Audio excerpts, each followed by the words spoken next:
Hey everyone, George here. So today what we're going to go over is something that could give you easily $25,000 deduction, possibly even more in higher cost markets, but really depending on your situation. And it is what's called an accountable plan. And this is very useful for your business. If you're not utilizing this tax strategy, I recommend getting in touch with us or a CPA or somebody who knows their stuff, and getting this in effect. And at the end of the episode, I'm going to give you a link to a template that you can use to help implement this for your business. So without further ado, let's get started.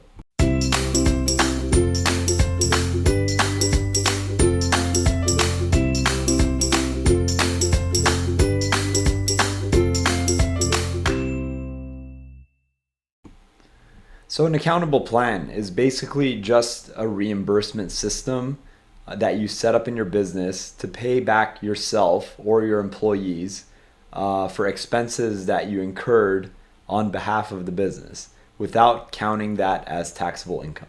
So instead of paying yourself another extra $1,000 in wages, which is subject to payroll taxes and income taxes, this lets you claim that reimbursement and transfer it to yourself and take the deduction on the business end and not include it in income on the personal end.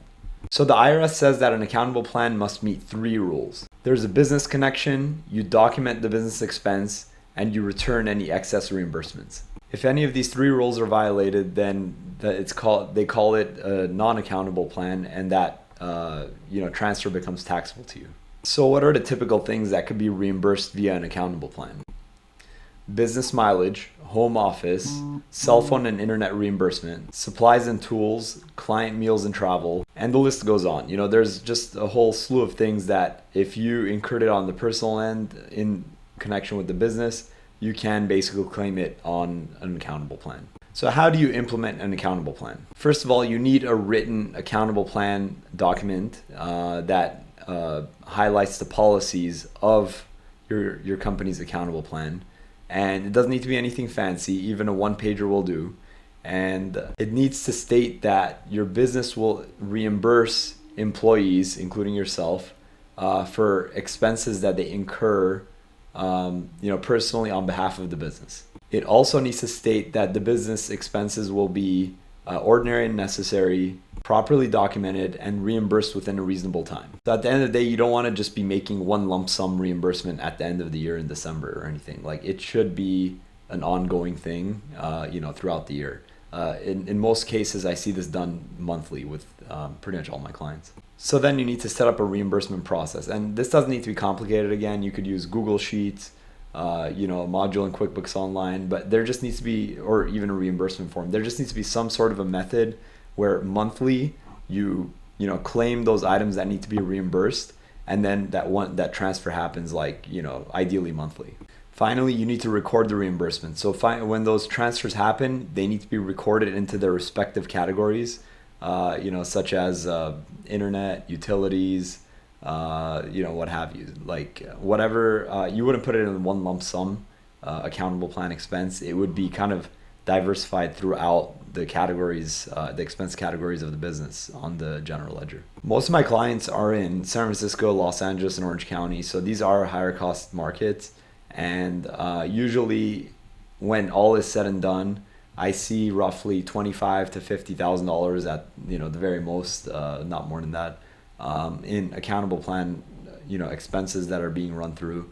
So again, this is like an extra deduction that you take on the business end, and you don't need to include it on the personal end. A few things that you want to watch out for and avoid at all costs. Paying in one lump sum with no receipts. You don't want to do that. Again, you want to spread it out throughout the year, and each transfer that is made, you want it to be supported by ideally like an Excel file, like a Google Sheet or something, one for each month, where it sums up to, let's say, I don't know, for that month, you had $2,420 of reimbursements.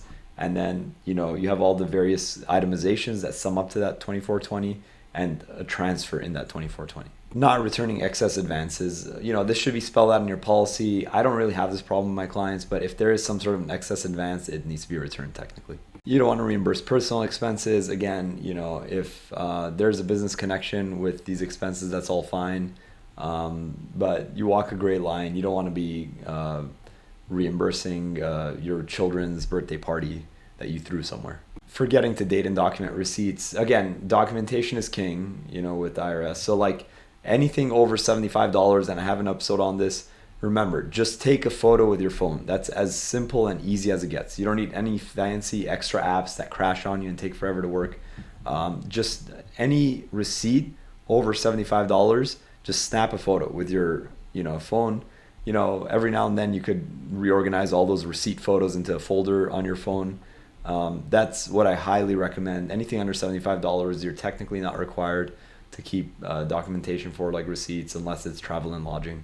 But again, just anything over $75, just snap a picture. Other, recommendations, you can use QuickBooks Online or Gusto to, make the reimbursements if you want. Just make sure to put it in the reimbursement category when you code it, so that you don't go paying payroll and income taxes on it. What a lot of my clients also do is set up recurring reimbursements. Like if a lot of them are standardized, we'll just set up a recurring transfer from their business account to the personal account, once a month. And it's just set up on automatic transfer. Like we'll have like all the itemizations, like, home internet, utilities, like what have you, like everything broken down. And also I recommend always keeping your written plan and receipts in one folder on your computer somewhere. So that's it. I mean, again, when done correctly, this can give you easily $25,000 or more deduction. That's roughly between Fed and state, another, $7,000, $8,000 in your pocket, depending on your, marginal tax rates. I hope you found this helpful. Again, I promise the bonus. Yeah, like I put the link down in the show notes. You can go find the template off our website. You can just print this out, fill it out for yourself, for your company, for your business, and use that as the accountable plan, policy. And again, just have another Google sheet. Make sure everything's itemized. Make sure the transfers match up to the itemizations.